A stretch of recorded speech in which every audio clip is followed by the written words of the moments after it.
Segera download Apa saja yang Quran disebut Tadabbur, jika dia meraih tafsir kebaikan. dalam genggaman Contoh, Anda. bulan Ramadan adalah bulan Al-Quran.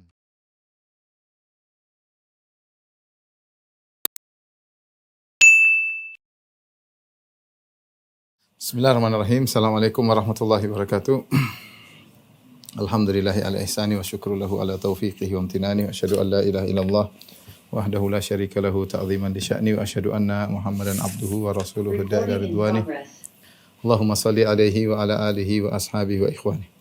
Para dokter, para guru besar yang dirahmati oleh Allah Subhanahu wa taala, kita lanjutkan bahasan kita tentang pembatal-pembatal keislaman dan kita masuk pada pembatal keislaman berikutnya yaitu tentang sihir. Sebenarnya sihir termasuk dari pembatal keislaman yang pertama yang pernah kita bahas yaitu syirik ya. Dia adalah bagian dari syirik, tapi kita menyendirikan penyebutannya karena Nabi SAW juga menyebutkannya secara tersendiri. Dalam hadis kata Nabi SAW, "Ijtanibu sab'al mubiqat." Jauhilah 7 perkara yang membinasakan. Kemudian Rasulullah SAW mengatakan, wa mahunna, apa saja 7 perkara tersebut? Kata Nabi sallallahu alaihi wasallam, asyirku was-sihru ya. Rasulullah SAW menyebutkan 7 tersebut, di antaranya syirik, kemudian sihir. Baru yang lain seperti makan harta anak yatim, lari dari perang, menuduh wanita yang baik-baik dengan tuduhan berzina dan yang lainnya. Tapi intinya Rasulullah SAW menyebutkan asyirku kemudian was-sihru. Dan ini adalah penyebutan kata para ulama dzikru al-khas ba'dal am. Disebutkan yang lebih spesifik setelah disebutkan yang umum. Tidak lain karena yang spesifik tadi lebih penting untuk diperhatikan. Seperti Allah Subhanahu wa taala berfirman, "Innalladzina amanu wa amilus shalihat." Sungguhnya orang beriman dan beramal saleh. Amal saleh itu lebih spesifik dari iman karena iman itu mencakup amal saleh dan mencakup perkataan dan mencakup juga keyakinan di hati. Tetapi ketika Allah menyebutkan amal saleh secara tersendiri, yang khusus disebutkan setelah umum, maka ini menunjukkan yang khusus tersebut spesifik.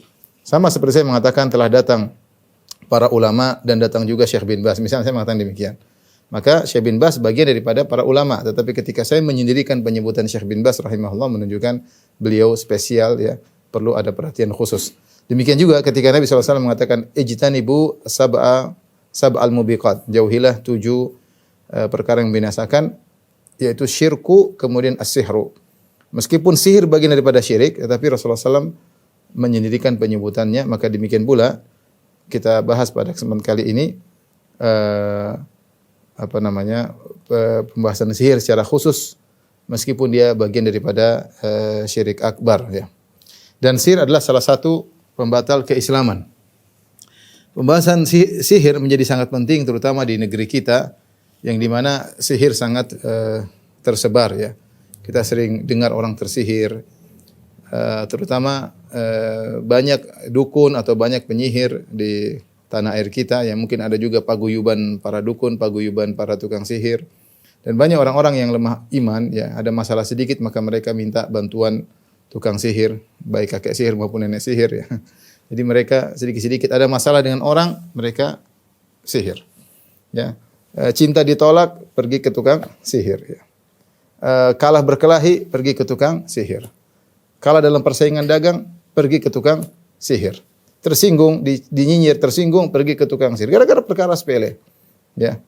Dan itu terjadi ya. Bahkan dalam masalah perdagangan ya.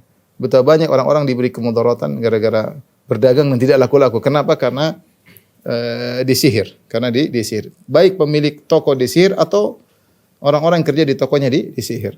Saya punya kenalan, dia pernah buka, ini cerita langsung pada saya. Dia buka restoran di suatu kota. Subhanallah, diganggu. Teman-teman orang-orang yang bekerja di situ kerasukan setan, harus diruqyah baru kemudian mereka bisa bekerja kembali. Terkadang baru masak nasi dibuka langsung basi ya. Capek ya. Karena ada yang mengganggu. Terkadang orang lewat sepertinya tokonya tertutup ya. Karena ada sihir yang dilakukan, mereka dapati buhul-buhul dan yang lainnya ya. Mau menghadapi permasalahan seperti ini mungkin bisa dihadapi, tapi capek. Sampai kapan? Setiap dagang diganggu. Dan orang bermudah-mudahan melakukan praktek sihir, padahal sihir adalah dosa besar yang bisa mengeluarkan seorang dari Islam. Akan kita bahas dalil-dalil yang menunjukkan bahwasanya sihir menyebabkan kekufuran. Sebelum kita bahas tentang dalil-dalil yang menunjukkan bahwasanya sihir menyebab kekufuran, penyebab kekufuran, kita bahas tentang definisi sihir terlebih dahulu ya. Definisi sihir ya. Sihir secara bahasa ya, atau etimologi ya, dan juga secara istilah atau terminologi ya. Secara bahasa maka sihir diambil dari kata sahara ya. Sin, ha dan ra yang menunjukkan ma khafiya sababuhu wa daqqa, yaitu ma khafiya sababuhu atau latufa sababuhu wa daqqa, yaitu perkara yang samar. Perkara yang samar. Ini secara bahasa ya. Makanya dikatakan sahur ya. Waktu sahur, sahar dikatakan sahar adalah waktu sebelum subuh karena di situ waktu tenang, senyap, sepi, waktu menjelang subuh, maka dikatakan waktu sahar ya. Demikian juga ketika Rasulullah SAW pernah mengomentari seorang yang menjelaskan dengan begitu hebat penjelasannya, kata Nabi SAW, inna minal bayani la sihra. Inna minal bayani la sihra. Sungguhnya di antara penjelasan ada yang merupakan sihir. Kenapa? Karena samar. Dia berbicara dengan orasinya, tiba-tiba seorang terpengaruh dengan orasinya. Maka Rasulullah menamakan orasi yang memberi pengaruh tanpa dilihat sebabnya secara langsung, samar sebabnya, disebut dengan sihir oleh Nabi sallallahu alaihi wasallam. Demikian juga ada sebagian orang menamakan namimah dengan sihir.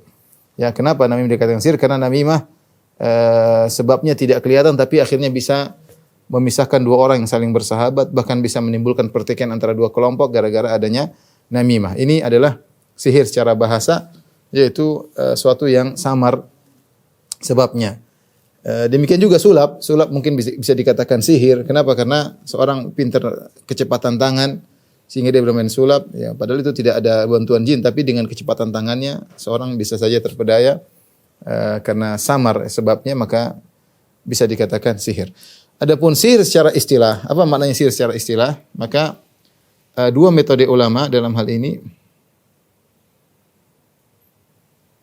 Pertama, metode ulama yang tidak mendefinisikan sihir. Yang tidak mendefinisikan.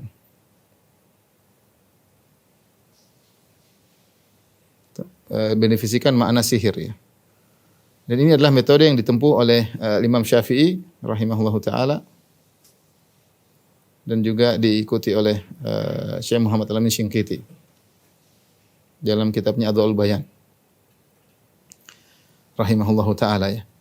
Imam Syafi'i rahimahullahu taala berkata, wasihru ismun jami'un lima'anin mukhtalifah. Dalam kitabnya Beliau berkata, sihir adalah suatu nama yang mencakup banyak makna. Kenapa Imam Syafi'i tidak mendefinisikan sihir? Karena sepertinya beliau sulit menemukan satu makna yang jami', yang bisa mengumpulkan seluruh macam-macam sihir. Kenapa? Sihir itu modelnya banyak. Sihir itu modelnya banyak, sehingga mau dikumpulkan pada satu definisi sulit. Ya.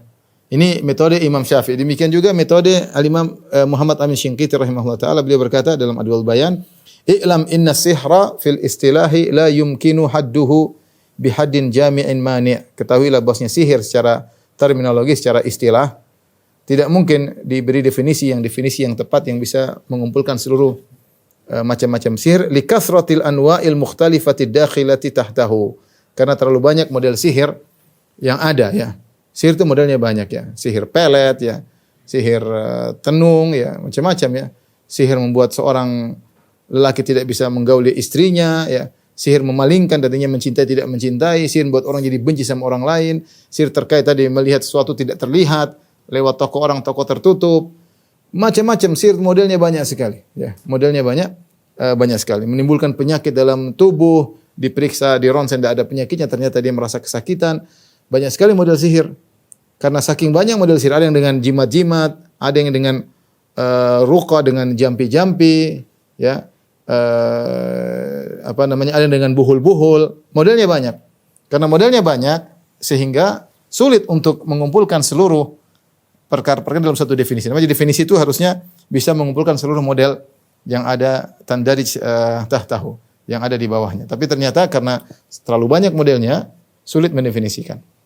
Ini metode Imam Syafi'i dan Syinqiti rahimahullah taala. Metode yang kedua, metode ulama yang mendefinisikan. Ulama yang berusaha mendefinisikan.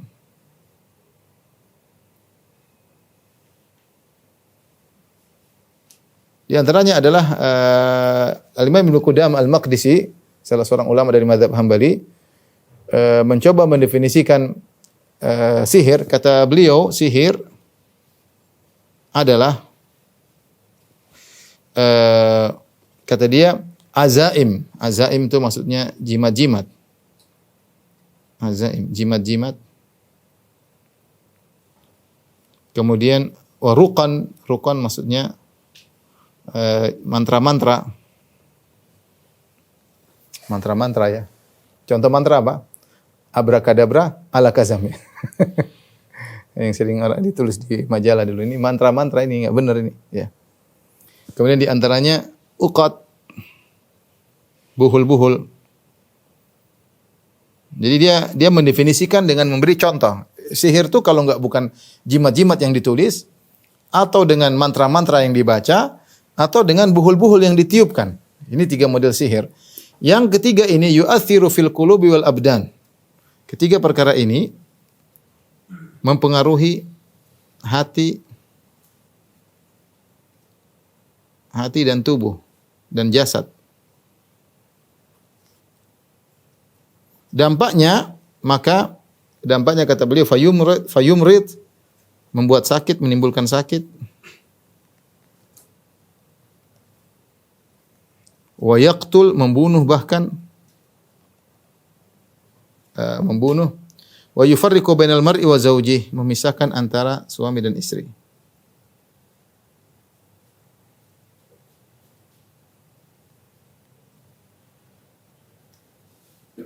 Misalkan suami dan istri. Ini salah satu metode ulama untuk mendefinisikan sihir. Tentunya kalau kita melihat definisi, tentu saja masih ada kurang, ada sihir takhyil yang tidak disebutkan oleh Ibnu Qudamah rahimahullah taala, tapi intinya sihir adalah contohnya jimat-jimat. Jimat-jimat bagaimana? Jimat-jimat ditulis dengan ayat-ayat Al-Qur'an tapi dibolak-balik, atau tulis ayat Al-Qur'an dengan najis, dan ini dilakukan. Mereka tulis Al-Qur'an dengan darah misalnya. Kelihatannya Al-Qur'an tapi ini darah, atau mereka tulis Al-Qur'an dengan huruf dilepas-lepas, dipisah-pisah. Qul huwa tapi dipisah, qaf, lam, atau mereka tulis Al-Qur'an tapi ditambah dengan angka-angka atau dengan pagar-pagar, dengan gambar-gambar. Ini semua adalah penghinaan terhadap Al-Qur'an. Atau mereka tulis Al-Qur'an dengan terbalik misalnya, atau mereka tulis Al-Qur'an dengan di kulit bangkai misalnya. Ya. Ini contoh ya. Adapun mantra-mantra ya tentu mereka punya bacaan-bacaan sendiri, memanggil syaitan, memanggil roh-roh ya, dan yang lainnya ya. Kemudian uqat, yaitu buhul-buhul yang mereka buat secara metode tertentu, kemudian mereka tiup-tiup ya, sebagaimana Allah sebutkan min syarrin naffatsati fil uqad, dan berlindung dari nenek sihir yang meniupkan buhul-buhulnya. Ini semua adalah model-model sihir yang menimbulkan sakit, bahkan bisa membunuh. Di antaranya bisa dampaknya memisahkan antara suami dan istri. Ini definisi sihir. Intinya kita paham sihir adalah kerjasama dengan syaitan dalam rangka untuk memberi mudarat kepada orang lain. Dan sihir ini sudah ada sejak zaman dahulu. Para anbiya, para nabi, mereka diutus kepada kaum mereka yang mengenal sihir. Makanya Allah Subhanahu wa taala berfirman, "Kadzalika ma atal ladzina min qablihim min rasulin illa qalu sahirun aw majnun." Tidaklah datang kepada orang-orang sebelum engkau wahai Muhammad sallallahu alaihi wasallam seorang rasul pun kecuali kaumnya berkata sahirun aw majnun, engkau itu penyihir atau engkau orang gila. Jadi para nabi sejak dahulu sudah dituduh sebagai penyihir atau orang gila. Menunjukkan bahwasanya sihir adalah perkara yang sudah diketahui sejak zaman lama.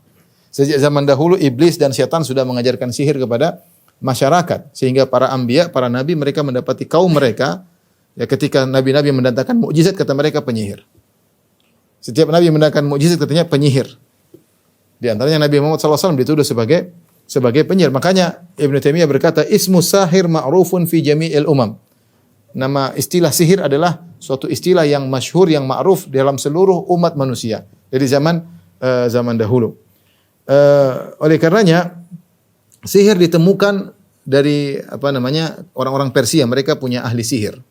Ya, demikian juga para Kudamal Misriyin, yaitu penduduk Mesir, suku Akbat, orang-orang suku Mesir terdahulu, Mesir kuno. Mereka juga ahli sihir dan mereka punya mantra-mantra tertentu. Demikian juga orang-orang India.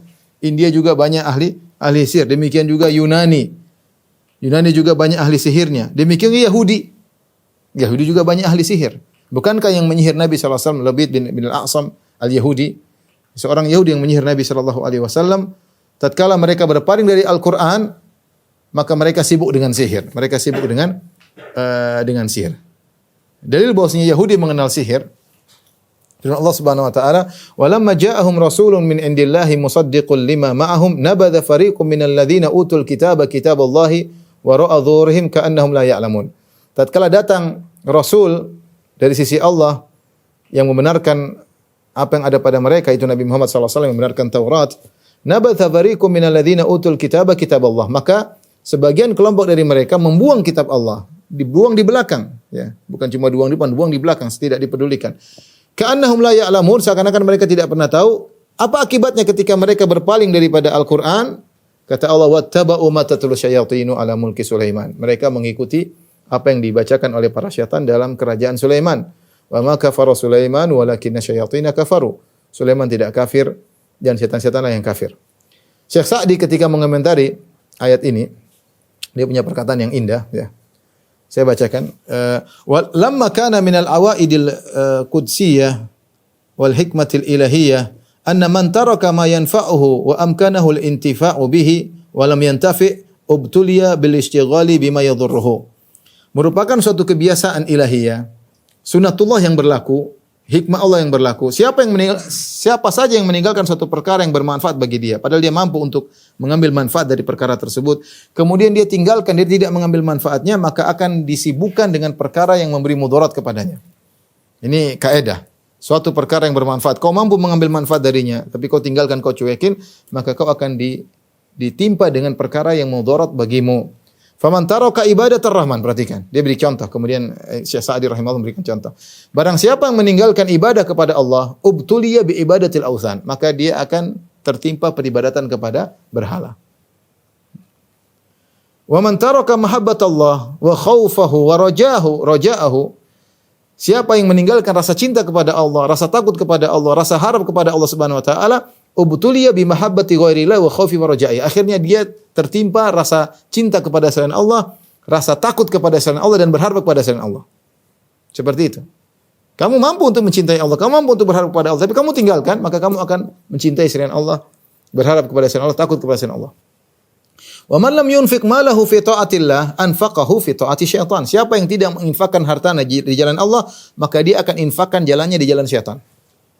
Punya harta banyak nih, kalau enggak digunakan untuk kebaikan akan digunakan untuk maksiat, otomatis. Wa man taraka adh-dhulla li rabbih ubtuliya bidh-dhulli lil abid. Ya, barang siapa yang meninggalkan kehinaan untuk menghinakan dirinya di hadapan Allah, dia akan menghinakan dirinya kepada makhluk selain Allah. Makhluk, ya, kepada sembahan-sembahan selain Allah Subhanahu wa taala. Wa man tarakal haqqa ubtuliya bil batil. Barang siapa meninggalkan kebenaran, maka dia akan tertimpa dengan kebatilan. Kadzalika haula'il yahud. Demikian pula orang Yahudi tersebut, lamma nabadhu kitaballahi ittaba'u ma tatlu syayatin wa takhtaliqu minas sihr. Tatkala orang-orang Yahudi membuang kitabullah, membuang Al-Quran, tidak ikut Al-Quran, maka mereka akhirnya mengikuti ajaran-ajaran syaitan. Maka akhirnya mereka membuat sihir-sihir. Jadi yang ingin sampaikan bahwasanya sihir adalah perkara yang sudah ma'ruf dari zaman dahulu, bukan perkara yang baru di zaman sekarang. Ini sudah, setannya sudah kuno, dari dulu sudah ada sihir, ya. Mungkin sejak zaman Nabi Nuh sudah ada sihir dan seterusnya sampai zaman puncak-puncaknya zaman Nabi Musa, di mana Fir'aun Al-La'in punya pasukan sihir yang penyihir yang sangat banyak, dan terus sampai zaman Nabi Muhammad SAW sampai sekarang masih banyak penyihir. Likulli qaumin warith. Setiap kaum pasti ada penerusnya. Ya, para penyihir, kakek sihir, nenek sihir tidaklah meninggal kecuali mereka sudah memiliki murid-murid yang baru untuk meneruskan ilmu mereka. Ya. Dan ketika mereka melakukan praktek sihir, mereka pasti bekerja sama dengan syaitan. Pasti. Tidak mungkin sihir terjadi tanpa bantuan syaitan. Tidak mungkin sihir terjadi tanpa melakukan kekufuran. Mustahil.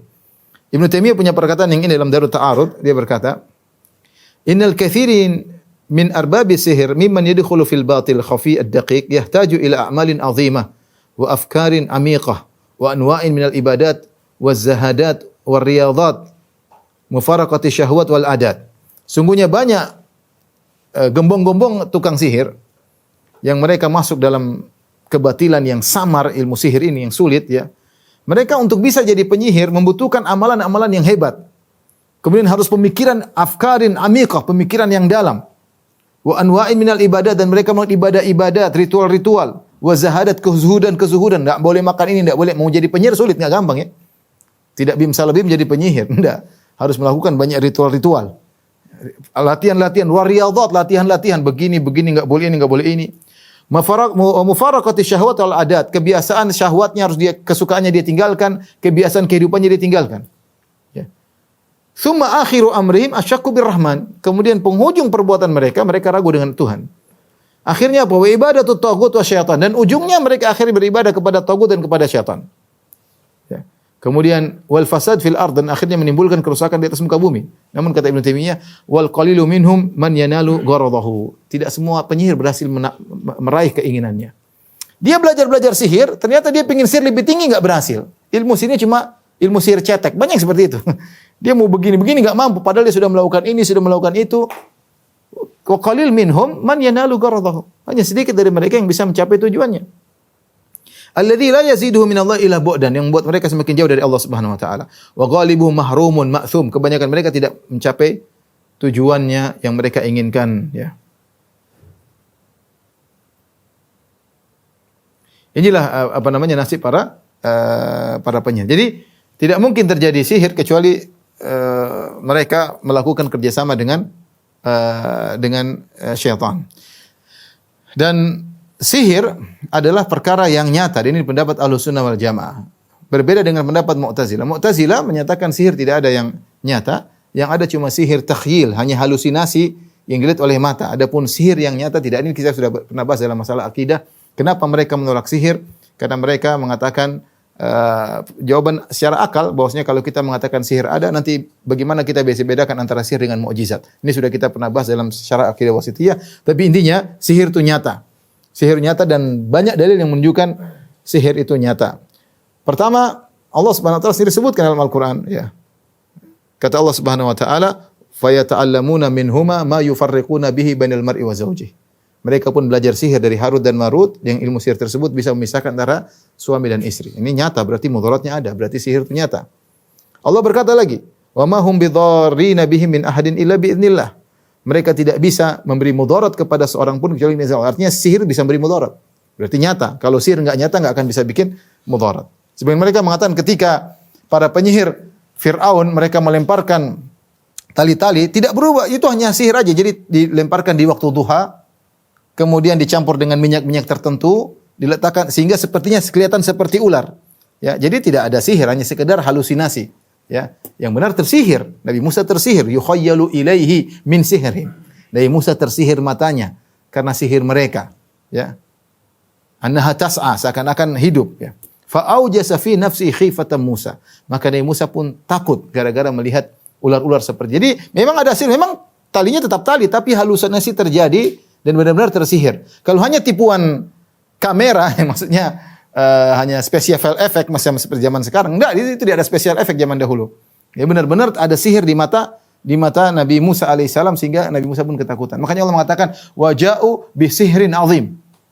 Wastarhabuhum waja'u bi sihrin azim. Mereka membuat para penonton semuanya ketakutan, semua penonton semua tersihir, entah ribuan orang semua tersihir. Waja'u bi sihrin azim, dan mereka telah mendatangkan sihir yang dahsyat. Jadi sihir itu nyata, Nabi Musa pun tersihir. Tadi Allah sebutkan sihir bisa memisahkan suami dan istri, sihir bisa mendatangkan kemudaratan. Nabi Musa juga tersihir. Kemudian di antara dalil bahwasanya sihir itu nyata, Nabi Muhammad SAW juga pernah tersihir. Makanya butuh ruqyah untuk menghilangkan sihir tersebut. Butuh mencari buhulnya untuk menghilangkan sihir tersebut. Kemudian juga Allah Subhanahu wa taala menyuruh kita untuk berlindung dari nenek sihir. Kata Allah, "Wa min syarri naffatsati fil 'uqad." Qul a'udzu birabbil falaq min syarri ma khalaq, sampai wa min syarri naffatsati fil 'uqad. Ya Allah, aku berlindung kepada Engkau dari keburukan wanita-wanita penyihir yang meniup di buhul-buhul. Ada yang bertanya, kenapa Ustaz Allah hanya menyatakan wanita-wanita penyihir? Kenapa Allah tidak menyatakan kakek-kakek sihir? Kenapa? Kenapa min syarri naffatsati fil uqad? Ya. Kita berlindung dari penyihir-penyihir wanita yang meniup di buhul-buhul. Kenapa Allah tidak menyebutkan dari penyihir-penyihir lelaki? Kok hanya penyihir-penyihir wanita? Padahal kita tahu yang ada di dunia ini bukan cuma nenek sihir, ada juga kakek sihir. Ar-Razi dalam tafsirnya disebutkan nenek sihir, penyihir wanita karena biasanya sihir wanita lebih dahsyat. Kenapa lebih dahsyat? Karena untuk sihir itu jadi dahsyat, pertama kerjasama dengan syaitan, yang kedua dia harus punya jiwa yang kotor. Dan biasanya wanita kalau sudah dendam-dendamnya luar biasa. Kalau udah jengkel-jengkelnya luar biasa. Kalau hasad-hasadnya luar biasa. Nah, ini jiwa yang seperti buruk ini cocok untuk membuat sihir menjadi dahsyat. Sehingga sihir wanita lebih hebat daripada sihir lelaki. Ya. Karena bercampur antara jiwa yang sangat baper dengan syaitan, maka jadilah sihir yang sangat dahsyat. Ya. Padahal ada penyihir-penyihir lelaki.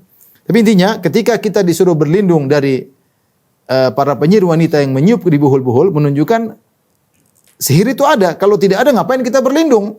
Kalau hanya sekedar halusinasi, ngapain kita berlindung? Nggak perlu berlindung. Berarti sihir itu nyata adanya. Demikian juga Rasulullah SAW bersabda, "Man tasabbaha bisab'i tamaratin ajwa lan yadurrahu al-yawm summun wala sihrun."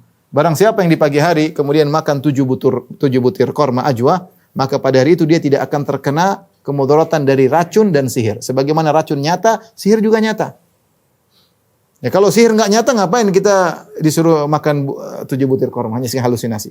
Berarti sebagaimana racun tidak beri mudarat dan racun itu nyata, sihir juga tidak memberi mudarat kepada orang yang makan 7 butir korma ajwa setiap pagi hari, karena meskipun sihir itu nyata.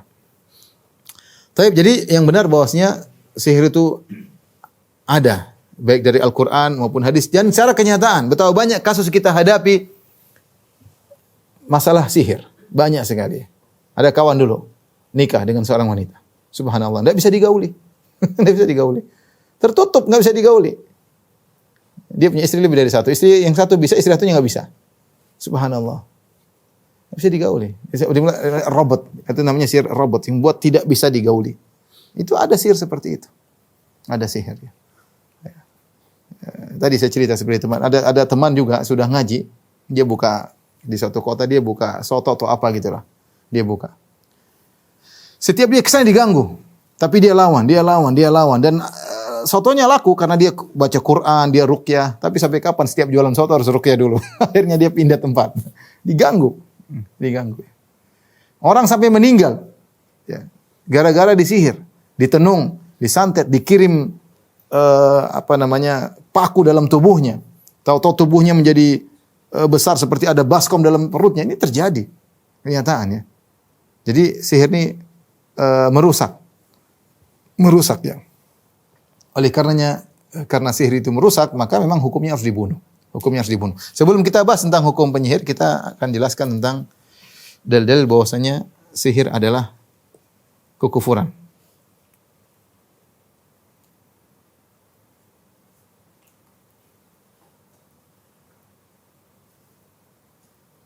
Artinya pelakunya kafir ya. Yang paling dalilnya yang sangat detail ya. Ada dalam surat Al-Baqarah ya. Ayat 102 ya. Pertama, kita cuplikan dari Quran surat Al-Baqarah ayat 102. Ya tadi wattaba'u ma tatlu syayatinu ala mulki Sulaiman. Mereka orang Yahudi ketika meninggalkan Al-Quran atau meninggalkan kitabullah, mereka buang di belakang mereka. Wattaba'u ma tatlu syayatinu ala mulki Sulaiman. Maka mereka pun mengikuti apa yang dibacakan oleh syaitan pada kerajaan Sulaiman. Ini orang-orang Yahudi ketika mereka belajar, kata mereka ini sihir dari Sulaiman. Kami bisa sihir, ini ilmu dari Sulaiman. Maka Allah bantah, enggak. Yang kalian ikuti itu bukan ajaran Sulaiman. Yang kalian ikuti adalah ajaran syaitan. Ya. Sampai sekarang orang mengatakan masih ada ilmu putih, ada ilmu hitam. Ini ilmu putih, sihir yang halal. Ini ilmu hitam, sihir yang haram. Tidak ada. Semua sihir tidak ada ilmu putihnya. Semua ilmu apa? Ilmu hitam. Ya, semua ilmu hitam. Sebagaimana orang Yahudi dahulu menisbahkan ilmu sihir kepada Sulaiman. Karena mereka disebutkan mereka ketika Nabi Sulaiman mati, mereka meninggal alaihissalam, mereka mendapati tulisan-tulisan sihir-sihir di kerajaannya atau di singgasananya yang pernah dibacakan oleh syaitan, yang pernah ditulis oleh syaitan. Makanya kata Allah, "Wattaba'u ma tatlu syayatinu ala mulki Sulaiman. Wa ma kafara Sulaiman." Kata Allah, mereka mengikuti syaitan. Maksudnya sihir ya. Jadi sihir itu ikut setan. Sihir berarti ikut setan. Dan ikut setan ya sangat rawan kafir ya. Kemudian kata Allah, "Wa ma kafara Sulaiman." Kata Allah, Sulaiman tidak kafir. Walakinna syayatina kafaru, tapi syaitan yang kafir.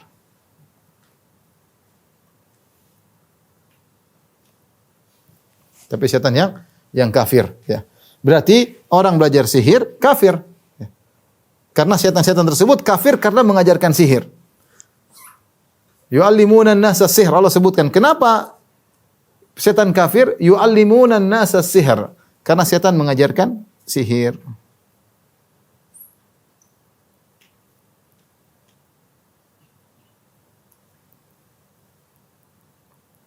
Baik. Dalil berikutnya masih lanjutan dari surat Quran surat Al-Baqarah 102.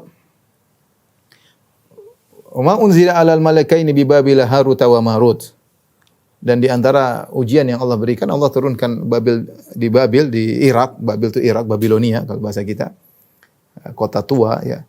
Ada Harut dan Marut yang Allah turunkan untuk menguji manusia. Kata Allah, "Wa ma yu'allimani min ahadin hatta yaqula innama nahnu fitnatun fala takfur." Kedua malaikat tersebut Harut dan Marut berkata, ya, wa ma yu'allimani min hatta yaqula innama nahnu fitnah. Innama nahnu fitnatun fala takfur. Innama nahnu fitnatun fala takfur. Sebelum mereka mengajarkan ilmu sihir, mereka berkata, kami ini hanyalah fitnah, ujian. Kami ini hanyalah ujian. Maka jangan kafir.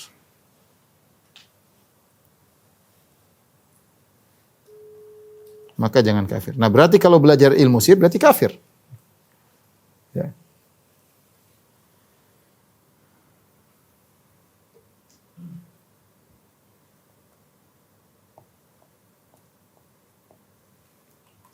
Kata Allah, "Fayata'allamuna minhuma ma yufarriquna bainal mar'i wa zawji wa ma hum bidharrina bihi min ahadin illa bi idznillah wa yata'allamuna ma yadhurruhum wa la yanfa'uhum wa laqad alimu laman ishtarahu ma lahu fil akhirati min khalaq."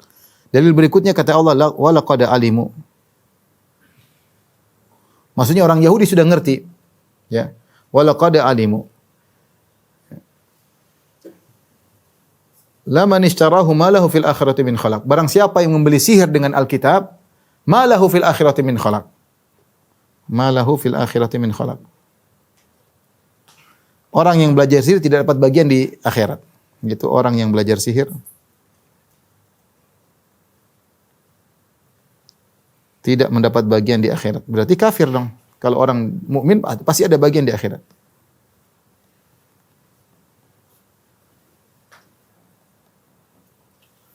Wala bi'sa ma syarabi anfusahum law kanu ya'lamun. Dalil berikutnya yang menunjukkan penyihir kafir, Quran surat Al-Baqarah lanjutannya 103.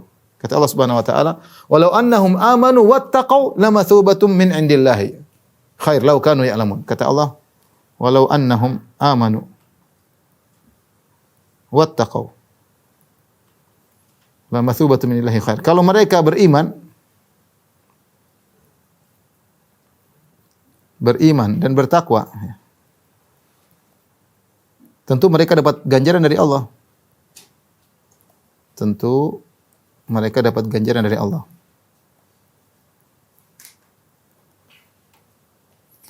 Perhatikan, berarti Allah mengatakan seandainya mereka beriman, berarti mereka tidak beriman. Allah mengatakan walau annahum amanu, seandainya mereka beriman, berarti para penyihir tidak beriman. Para penyihir tidak beriman.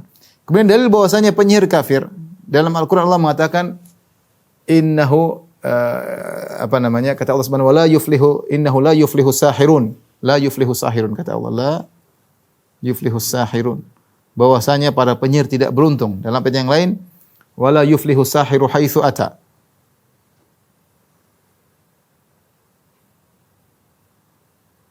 Kata Allah, penyihir tidak beruntung. Dalam ayat yang lain, penyihir datang dari arah manapun tidak ada falah sama sekali. Artinya dinafikan falah, keberuntungan dari mereka dari segala sisi.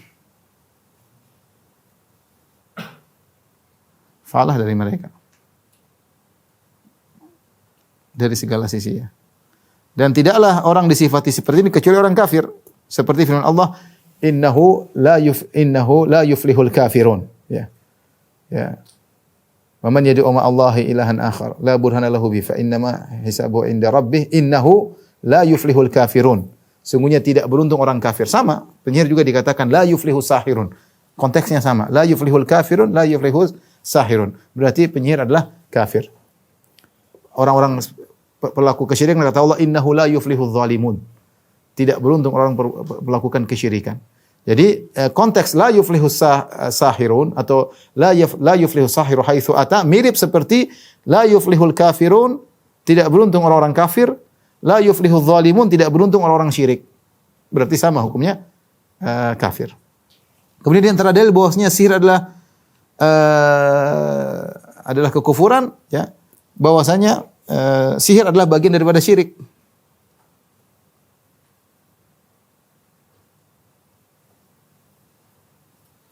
Dan syirik adalah kekufuran.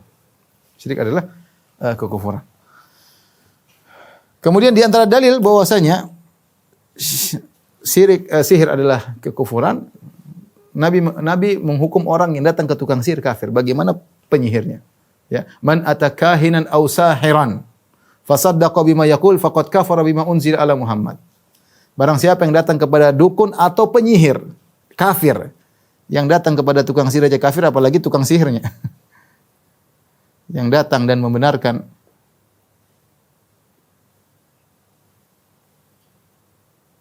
tukang sihir aja kafir, apalagi tukang sihirnya, apalagi penyihirnya. Ini semua dalil bahwasanya penyihir adalah kufur. Taib, karena penyihir kufur, hukumnya adalah murtad. Mereka kafir kenapa? Karena dihukumi murtad. Kafir karena murtad. Karena terjerumus dalam kekufuran. Terjerumus dalam kekufuran karena menyembah syaitan, melakukan kufuran, menulis Al-Qur'an, menghina Al-Qur'an sehingga mereka hukumnya murtad. Nah, kalau murtad hukumnya dibunuh. Kata Nabi SAW, "Man baddala dinahu faqtuluh." Siapa yang mengganti agamanya murtad maka bunuhlah. Oleh karenanya telah datang dari beberapa sahabat menghukum bahwasanya orang penyihir dihukum. Datang dalam hadis haddus sahir darbatun bisayf, bahwasanya penyihir itu dipenggal kepalanya, namun riwayatnya lemah. Riwayatnya lemah hadis tersebut. Tetapi datang dari beberapa sahabat mereka menghukum para penyihir untuk dibunuh. Seperti Umar bin Khattab radhiyallahu anhu pernah menulis perintah ketika dia menjadi khalifah. Aniqtulu kulla sahirin wa sahirah. Bunuh seluruh penyihir. Dan itu perintah Umar bin Khattab disebarkan di seluruh kaum muslimin dan tidak ada yang mengingkari. Fakana ijma'an kala Ibnu Qudamah. Kalau begitu ini ijma' ulama bahwasanya penyihir dibunuh. Karena Umar pernah ketika jadi khalifah memerintahkan untuk membunuh tukang sihir dan tidak seorang pun yang protes. Di antara yang berfatwa penyihir dibunuh adalah Ibnu Umar, anaknya Umar bin Khattab. Di antaranya Hafsah bintu Umar. Ini juga berfatwa bahwasanya penyihir dibunuh. Di antaranya Jundub Al-Azdi ya, yang dia pernah penggal tukang yang menyulap, memenggal kepala orang, disambung dia penggal kepala penyihir tersebut ya. Ada sekitar 6 sahabat yang berfatwa bahwasanya penyihir dibunuh, tidak lain dibunuh karena dia murtad, dan itu yang lebih baik. Penyihir bikin masalah di dunia Islam ya. Gara-gara penyihir orang ketakutan, terkadang seorang diancam dengan santet ya. Tapi ada kisah lucu, ada teman saya cerita. Jadi ada orang di bis ya, kemudian tahu-tahu dompetnya hilang. Wallah benar tidak tuh si bisa diceritain. Dompetnya hilang, maka dia bilang, "Siapa yang lihat dompet saya?" Enggak ada yang ngaku. Dia bilang, "Siapa yang lihat dompet saya?" Enggak ada yang ngaku. Terus dia bilang, "Siapa yang ngambil dompet saya santet." Akhirnya ada yang datang, "Iya Pak, ini dompetnya." Takut disantet ya. Karena santet itu nyata ya. Jadi mau saya bahaya, sihir itu bahaya. Bisa membunuh orang, bisa sakit orang, bisa membuat orang suami benci dengan istrinya. Dan banyak hal memberi kemudaratan. Maka benar bahwasanya orang penyihir dibunuh. Harus itu dijalankan. Dibunuh. Ya, mengganggu ketentraman orang lain ya. Orang seperti ini harus dibunuh. Tapi yang terakhir, siapa aja yang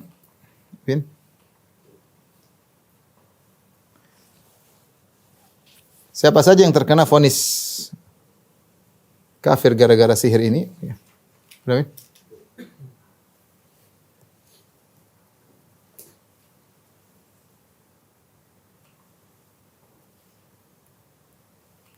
Yang divonis kafir ada 3 orang, 3 model. Yang pertama, tukang sihirnya jelas.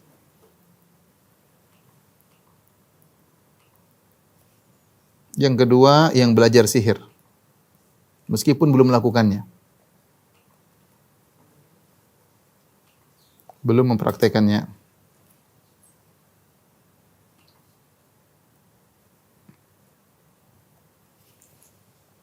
Yang ketiga, yang ridho dengan sihir.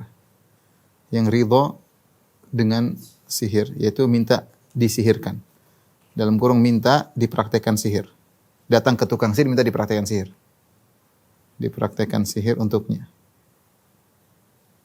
Ini 3 model orang yang dihukum kafir. Ya, tentu yang parah tukang sihirnya jelas, ini yang dibunuh. Yang belajar sihir meskipun belum praktekannya, dia belajar sihir.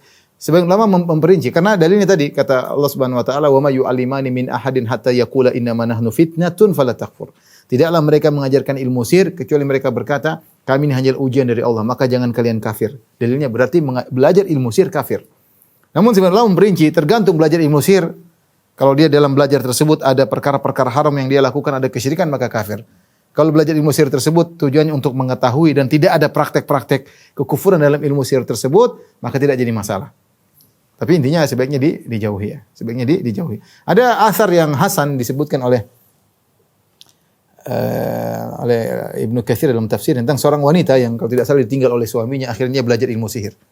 Dia belajar ilmu sihir, kemudian dibimbing oleh seorang dukun harus begini, harus begini, harus begini, harus begini, sampai akhirnya dia bisa membuat itu tumbuhan kalau tidak salah menjadi langsung besar. Intinya dia bisa praktek sihir meskipun dia belum praktekkan kepada orang lain. Dia baru praktek sendiri. Ternyata sihirnya sudah jadi. Ketika itu dia baru sadar bahwasanya dia kufur kepada Allah Subhanahu wa taala. Dia belum praktekkan ke orang, baru latihan sendiri. Ya, setelah dia melakukan hal-hal yang haram, kemudian dia bisa melakukan sihir, akhirnya dia menyesal, akhirnya dia pun pergi ke para sahabat. Dia pergi ingin menemui Nabi SAW untuk mencari solusi taubat kepada Allah, tapi Nabi SAW sudah meninggal dunia. Akhirnya datang kepada para sahabat dan dia mengaku perbuatan sihir yang dia lakukan. Para sahabat tidak menjawab, mereka offer ke sahabat yang lain, offer ke sahabat yang lain, offer ke sahabat yang lain, sampai akhirnya di offer kepada Ibnu Abbas radhiyallahu anhu. Maka Ibnu Abbas mengatakan, apakah engkau punya orang tua? Kalau enggak salah kau punya ibu. Bisa dilihat di tafsir Ibnu Katsir. Saya belum cek lagi, sudah lama. Apakah kau punya ibu? Kata dia, ada. Maka berbaktilah kepada orang tuamu, semoga bisa mengampuni dosa sihirmu tersebut. Ya. Jadi intinya belajar sihir meskipun belum dipraktekkan kepada orang lain, bisa terjerumus dalam kekufuran. Jangan ambil misalnya buku belajar sihir dan praktek. Ambil ini, ambil kodok, kemudian ambil apa, kemudian ditulis Al-Quran. Ini meskipun belum jadi sihir, baru praktek. Tulis Al-Quran dengan darah misalnya, darah kodok, darah, ini sudah kufur, tidak boleh. Kufur. Meskipun dia belum praktekkan kepada orang lain. Yang ketiga, orang yang datang ke tukang sihir minta disihirkan juga kufur. Laisa minna man tasahhara aw tusuhhira lahu. Bukan dari golongan kami orang yang melakukan praktek sihir atau dia minta untuk dipraktekkan sihir untuk dia. Sebab saya pernah menghadapi kasus ya. Jadi seorang lelaki datang kepada saya, "Ustaz, istri saya disihir." Saya bilang, "Siapa yang sihir?" "Adiknya, Ustaz." "Loh, adiknya sihir?" "Ya, Ustaz, adiknya yang sihir." "Loh, kasih tahu kalau itu haram, tidak boleh, itu syirik." "Lah, Ustaz, adiknya ini lulusan pondok," katanya. Jadi sampai seperti itu. Ya, orang udah hasad, sudah dengki, mau apa dia praktek sihir. Ya, orang yang minta praktek sihir untuk dirinya juga kufur kepada Allah Subhanahu wa taala. Allah alam bisawab, ini semua menunjukkan bahwasanya sihir adalah kekufuran dan siapa yang melakukan praktek sihir atau mempelajarinya atau minta untuk sihir maka dia juga terjerumus dalam kekufuran. Maka seorang waspada ya dan jauhi perbuatan-perbuatan yang terkait dengan masalah sihir. Demikian para dokter yang dirahmati Allah Subhanahu wa taala, kajian kita kurang lebih saya mohon maaf. Wabillahi taufiq wal hidayah. Assalamualaikum warahmatullahi wabarakatuh.